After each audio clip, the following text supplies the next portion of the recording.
I'm joined by a special guest today on the Batcave Beats. I could tell you about how he's had multiple songs break 1 million streams on Spotify, or how he's 100,000 followers on TikTok, or how he was on the road opening up for Boogie with a Hoodie. But I think one of the coolest things about this guy right here, as you can tell when you see him perform live, this man loves music.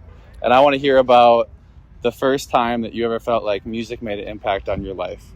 The first time? I don't know if I remember the first time. I just remember it was like always around. My mom used to like hold me as a baby and play Frank Sinatra records. And then I grew up a little bit and my dad would play like Metallica in the car and stuff. So it just like seemed like it was a part of life. And I think that like that just sort of stuck with me, you know? Mm-hmm. Yeah. In a world of music where it's so focused on me and my success, how have you found, from your perspective, how you've been able to just really enjoy music and also support others that are on a similar path that you're on? I think it comes down to the music. I think it comes down to, you know, a lot of wonderful, talented artists and bands strive to make really cool shit. And then that thing resonates. And it might be very honest or it might be very imaginative, but we're all chasing whatever that thing is, you know, if you're really going for it. So I think it just comes down to the music. When the music's exciting, it connects, it works, you know? Yeah. And you recently released a song called Windshield that came out this week. Yes, sir. And it had to do with something that impacted someone in your life. And I think that kind of ties into supporting people in your life when you go on the tour with them or you support their music. How do you put yourself in someone else's shoes when you're making music and feel like if I listened to Windshield and I didn't know the backstory from what you shared, I wouldn't necessarily know that wasn't about you, but you're able to delve into it because you're so close to the situation. Yeah, I mean, I think that like art and music in my case, but it's art for artists, is you know, it is a lens in which you see the world. And so like just like anybody else, you care about the people around you and the feelings that they have, you empathize with them. And when you spend so much time with other people in your life, that's what it is. And you feel there, whether it's joy or pain or whatever it is, and you start to feed it into the thing you're making, you know what I mean? Like, yeah, I think that's beautiful. Appreciate it. And I know that you didn't have the most generic or cookie cutter start to the music game. You were teaching out in California. You were teaching music, and then over the last 8 years, you kind of made a transition in your life. What was the moment that really led to that decision? I went down to Los Angeles and I did a session with a producer and we started a song and it was cool and it felt good and we got it to like a certain point, but like the chorus wasn't really figured out. And then I took it the next day by myself. I was in the studio and I had the whole like setup and the melody and I just couldn't figure out like the payoff words, like the hook line. And I was sitting there for 2.5 hours. I was just stuck on this one line. And then finally it was, you should quit your job. And as soon as that was the thing, I realized everything I had written completely fits and makes sense with that. And that's the thing I'm trying to say. And then I wrote that and immediately was like, oh, well, I can't teach anymore. Yeah, you can't spread a message that you're not. I was like, there it is. Yeah, no, it's like, that's something else telling me to do that. Yeah. No, and I think that's one of the most beautiful things about music is you don't know when you write something who it's going to inspire or what it's going to lead to for other people, but and you don't know what it'll turn into in the moment. You don't even know a lot of times. I think people get this idea that you architect a song where like you pick a topic and you write about that topic, but that's not really how the world works. It's not how creation works, you know what I mean? Like it's better to be a gardener than it is an architect, and like sometimes you just got to tend to the seeds and you don't really know what's going to be coming out, or you don't really know how that tree or plant is going to take shape, and then it starts to do its thing and life happens out of it, and then it creates an ecosystem. And it's like music's the same way, where you just start creating and then allow it to happen, and then you go like, oh, this is the thing, cool. Yeah. No, I think that's exactly how it goes, is you just have to put one foot in front of the other every day. Was that nerve-wracking when you first decided, like, okay, I'm quitting my job? I'm Weirdly, nah. I don't know. I had felt this way for a while, but like, you know, there's not really a moment where people tell you, okay, this is it.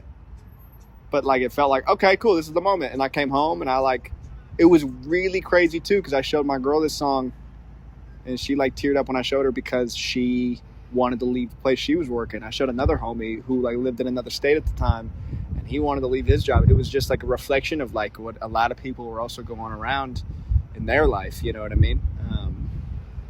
Yeah. I think everyone knows what it's like to not want to be where you're at, and it takes a lot of courage to get. And it's not easy out of that, a lot of times. Yeah, I mean, for some people it's easier than others, but yeah, it's like, yeah, it's a leap of faith, you know? Yeah, and obviously, big blow up when Holding came out. That was the first song that I found of you, previous to you touring with Party last year. Yeah. When you first put that song out in the tub, were you like, this is it, this is the one, I'm going to promote this one, this is going to be it? No, Holden was an entirely finished record for a long time, probably over a year, but it was different. Like, I had sang the chorus an octave lower. Kay Hella's verse was first in the song and my verse was second. And then I was like, and then I started playing with it, like just on my own, piano and guitar. And I was like, oh, I can sing this chorus an octave higher and I can like belt it and rip it. And then I got this little fucking adapter for my iPhone that was like, you can plug an interface right in. And I was like, let's fuck around. Let's test some shit out. And I was like, oh, I could do that thing. I could do like the live version of Holden maybe. And I did that and then it took off. And I was like, cool. Wasn't planning on that. That's tight. Just happened. Yeah. And then I had to like re-record the song. And then I made the live version. So it was like a whole fucking, there was like 3 versions of Holden. Yeah. And then, I mean, later put out an album with Carry On and Holden also on it. Carry On also one of the biggest songs that you've put out so far to date. When, as someone that I can tell just watching you perform live, watching you put out stuff, watching you talk about your music, I feel like you could really put out a song that had 2 plays and you'd be completely happy with it. But is there a piece of you that sees those songs go well, and then there's other songs that maybe also mean a lot to you that don't reach the same level? Does that have any effect on anything for you? I don't know if it has an effect on me, you know, and I really do my best to practice. Once it's out, it's not mine anymore. It's the world's, and if the world likes it and wants it, and there's a ton of people that do, wonderful. If they don't, that's okay too. And sure, there's marketing and social media and like being discovered and all these aspects to it, but like you can't really control that. All you can do is do your best to show up every day, you know? Yeah, and for sure. Take the best shots you can, you know? So it's like, but once it's out, you know? And yeah. Out of, you know, just going through your Spotify catalog, I know that Spotify goes back to 2019, so 5 years of music. Do you have a favorite shot that you've taken where you're like, this is my most proud song that I've put out? You know, I don't know if I have, like, because different ones are for different reasons, you know. A few come to mind. Yeah, there's a handful maybe that stick out more than others, but they're kind of like your kids. I don't have kids, so like people who have kids are like, it's nothing like having children. But what I mean by that is like you love them equally and for different reasons. You know what I mean? Like I can, you know, it's like Beach is a really special song to me because it was like the first song I finished when I was first falling in love with my girl, and now people are getting married to it, and that's insane. Carry On is just like gives me this crazy feeling when I put it on. It's just like I don't know what it is. It just feels like really deep. A record like Casey is like old, but like really intimate and vulnerable for me at the time. A record like Family Things is like speaking about my family and like really personal. And then like a song like I just put out, Windshield, is just like that one just feels bigger than me. It feels like it has nothing to do with me at all. It feels fucking massive, and it just like, and I love that thing. And it seems like even though it's been out for fucking 4 days, and like people are like, bro, this is the one. And you're like, cool. Like if it is, great. If it's not, cool. I don't know if there is the one, but like I love that song, and if other people do, great, you know. And so it's, you know, and I can go on. Yeah. You know, I don't want to. I mean, Better Man just came out a few weeks ago. That's one of my personal favorites. Dude, and that was kind of something for me that was almost surprising. I've been hearing a lot of people go like, bro, Better Man. And I'm like, really? Cool. All right, like, great. I don't know. I had fun making it. You know what I mean? Like, I don't fucking know. I just make the thing, or just I don't even want to say I make it. It just happens. Yeah, I'm just a vessel, man. You know? Yeah. No, I think that's something that's really beautiful about your music, because a lot of the music you put out isn't necessarily music that I would gravitate towards on my own. Sure. But seeing your personality and who you are as a person made me more invested into your art. And cool. Because of that, like I already knew Holden, but after that I like dove deeper and I saw you open for Party a year and a half ago or something like that, and then I quit your job. Yeah. And because of that, I've experienced all these songs, and I think even though a lot of artists focus so much, because your primary goal is to put out music that you love and good music and music that you enjoy, I think if you can put yourself out there and people can enjoy who you are as a person, it like brings so many more people into what you're putting out. I appreciate you saying that. It's really cool. And I just want to say this too, man. You like clearly have like done your homework on my catalog and music and like know the story like really well. And I appreciate you going to ask me some questions and coming in like, nah, I know what I'm fucking at. So that's really cool, man. And I appreciate you being along for the journey. I know we talk on social media from time to time. So yeah, man, it's appreciated. Yeah, that's cool, man. And just last thing, I know we're about a month away. Directions is coming out September 10th. Yeah. Around your birthday. We gotta